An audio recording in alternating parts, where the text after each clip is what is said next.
Assalamualaikum warahmatullahi wabarakatuh. Kembali lagi bersama saya Dodi Effendi. Pada video kali ini saya akan membagikan tutorial bagaimana cara membuat use case diagram dan activity diagram menggunakan aplikasi StarUML. Di mana contoh yang akan saya berikan kali ini yaitu contoh kasusnya yaitu sistem penggajian karyawan, yaitu cek data karyawan. Di mana use case diagram adalah sebuah penggambaran interaksi antara seseorang atau aktor yang berinteraksi langsung dengan sistem. Sedangkan activity diagram adalah penggambaran macam-macam alir aktivitas yang akan dirancang pada sebuah sistem. Yang pertama kita akan membuat use case diagram. Caranya dibuka dulu aplikasi StarUML-nya. Ini adalah tampilan default dari StarUML. Lalu kita klik kanan, add diagram, lalu pilih yang use case diagram. Pada kasus sebagai contoh yaitu sistem penggajian online ini, kita akan menggunakan beberapa tool pada toolbox ini, yaitu yang pertama use case subject, di mana ini adalah tempat dari use case-nya nanti atau bisa bilang sistemnya. Yang kedua yaitu use case, yaitu gambaran fungsional dari sistemnya. Yang ketiga yaitu association, yang menghubungkan nanti antara use case-nya, dan yang terakhir yaitu include, yaitu aktivitas yang harus dilakukan agar sebuah event dapat terjadi. Yang pertama yang kita lakukan yaitu ini klik yang use case subject, lalu taruh di sini, tarik seperti ini. Lalu kita kasih namanya yaitu sesuai sistem kita tadi, yaitu sistem penggajian karyawan online.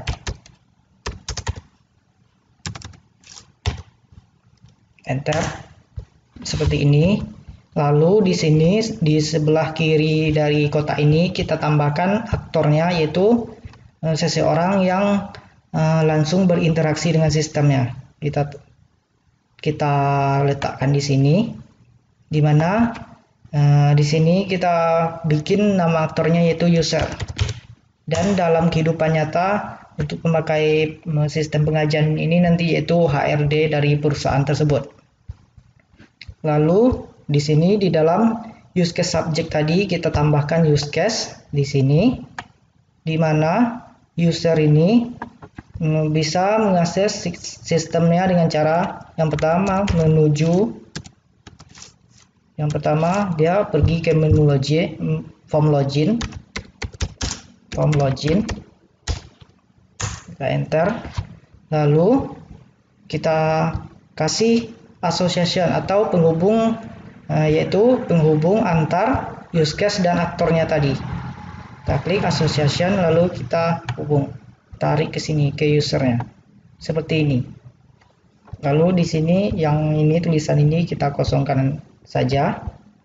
Lalu kita bikin use case yang baru di sini, yaitu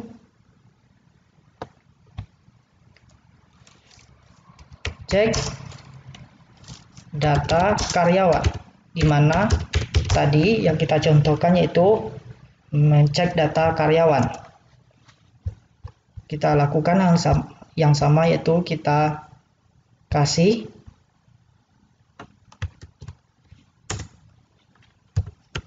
association, penghubung antar aktor dan sistemnya.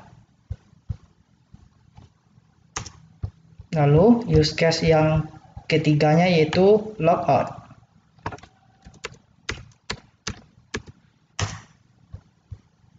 Kita kasih juga association sini, lalu klik association, kita hubungkan ke usernya. Enter. Dan untuk masuk ke sistem penggajian ini, pada form login ini kita harus menginputkan username dan password terlebih dahulu. Maka di sini kita tambahkan use case baru di sini. Input username dan password.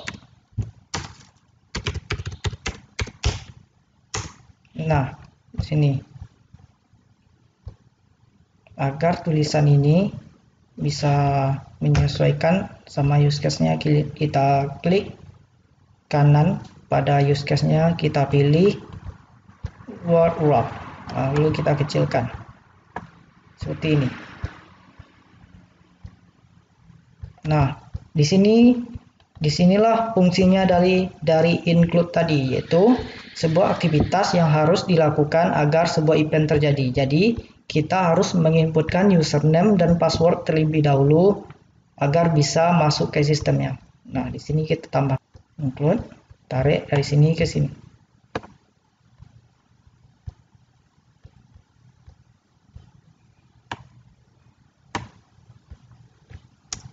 Nah, seperti ini. Jadi, user atau HRD dari perusahaan ini akan pergi dulu ke menu login, yaitu ini adalah penggambaran dari interaksi antara user dan sistemnya. Dia pergi dulu ke menu login. Dia bisa login kalau menginputkan username dan password. Jadi dibutuhkan include di sini, lalu dia cek data karyawan dan logout. Nah, ini use case diagram kita, yaitu sistem pengajian karyawan untuk cek data karyawan sudah selesai.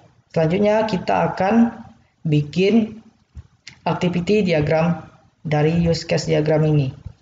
Caranya, klik kanan, add diagram, lalu pilih yang activity diagram. Akan berubah tampilannya menjadi seperti ini. Di sini ada beberapa tool.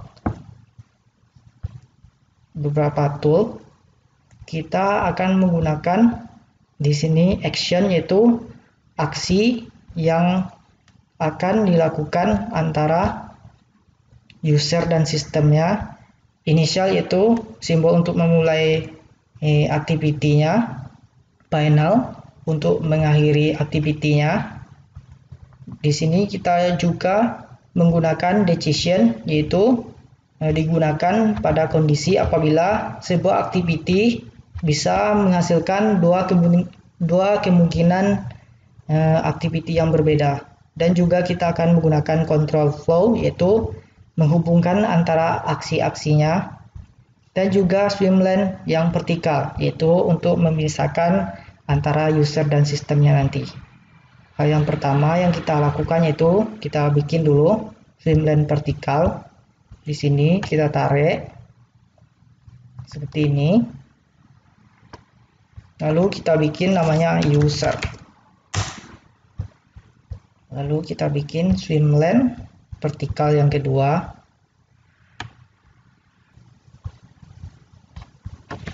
System. Enter. Lalu ini kita perbesar ukurannya. Kita panjangkan juga ke bawah. Nah, seperti ini.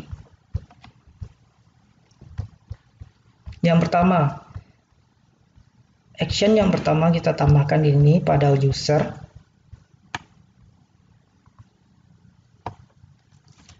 User mengunjungi form login. Enter. Lalu kita format tulisannya menjadi word wrap agar lebih rapi seperti ini. Lalu sistemnya akan menampilkan reaksi, menampilkan form login.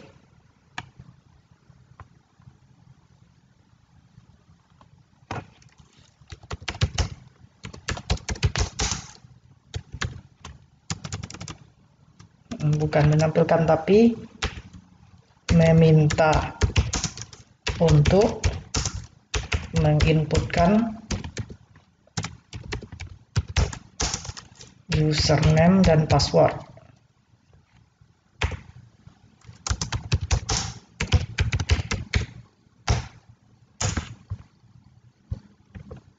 Kita format lagi menjadi workflow.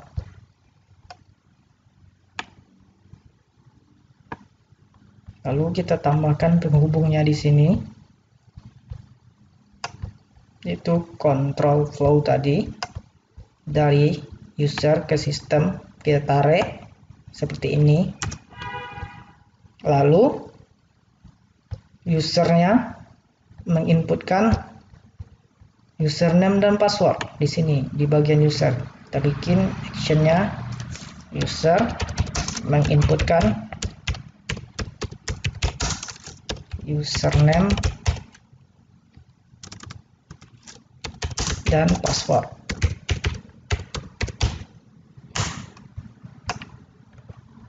Kita format lagi, perkecil. Lalu reaksi sistemnya yaitu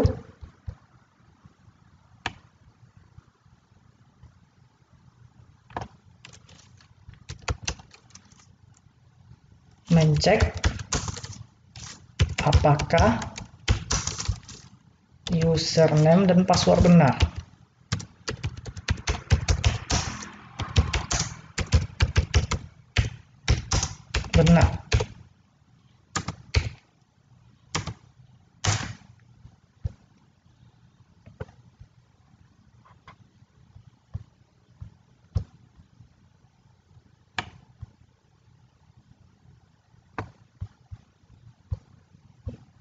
Nah, di sini dari ini tadi meminta untuk menginputkan, kita tambahkan control flow lagi sini.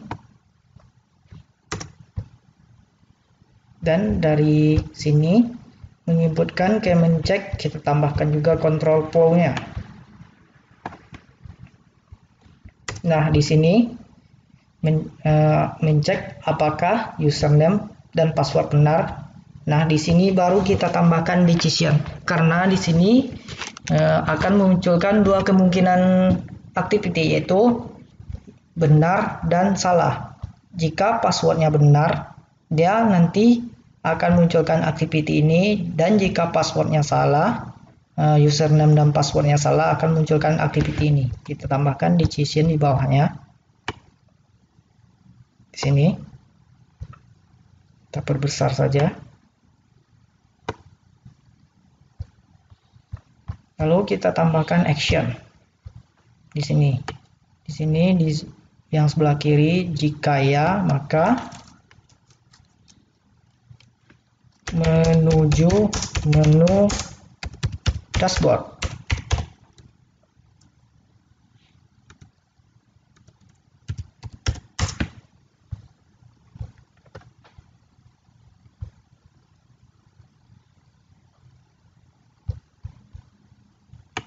Ini.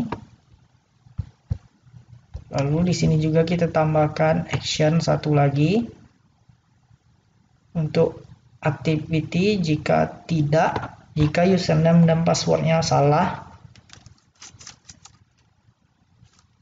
muncul pemberitahuan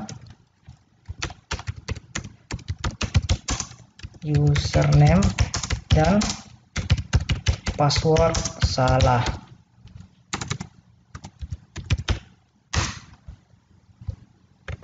Kita edit dan kita format lagi menjadi workflow agar lebih rapi. Kita kecilkan seperti ini. Lalu kita tambahkan control flow dari sini ke sini. Ini untuk iyanya atau benarnya, dan ini untuk jika salah.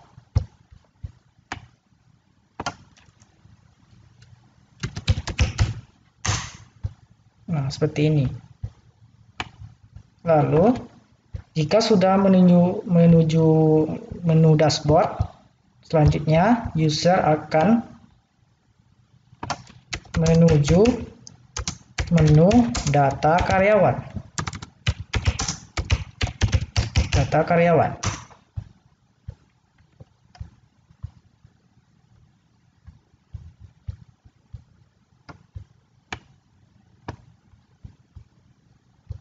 tambahkan control flow sini. Lalu action selanjutnya, sistem akan menampilkan data karyawan.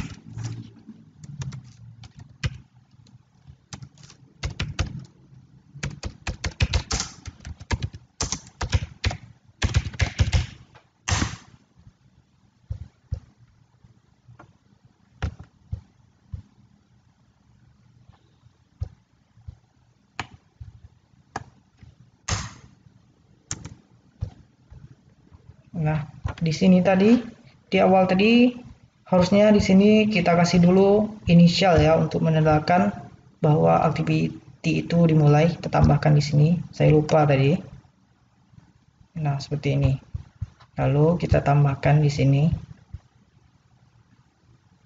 control flow dari user ke sistemnya, dari menu data karyawan ke menampilkan data karyawan.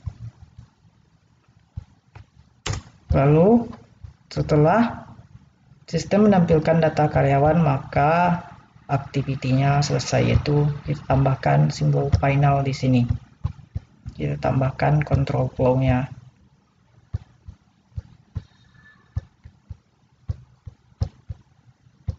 Kita tambahkan control flow-nya di sini.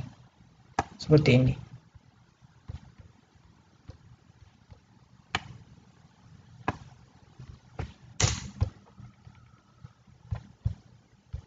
Nah, mungkin seperti ini gambarannya dari activity diagram sistem pengajian online, yaitu cek data karyawannya.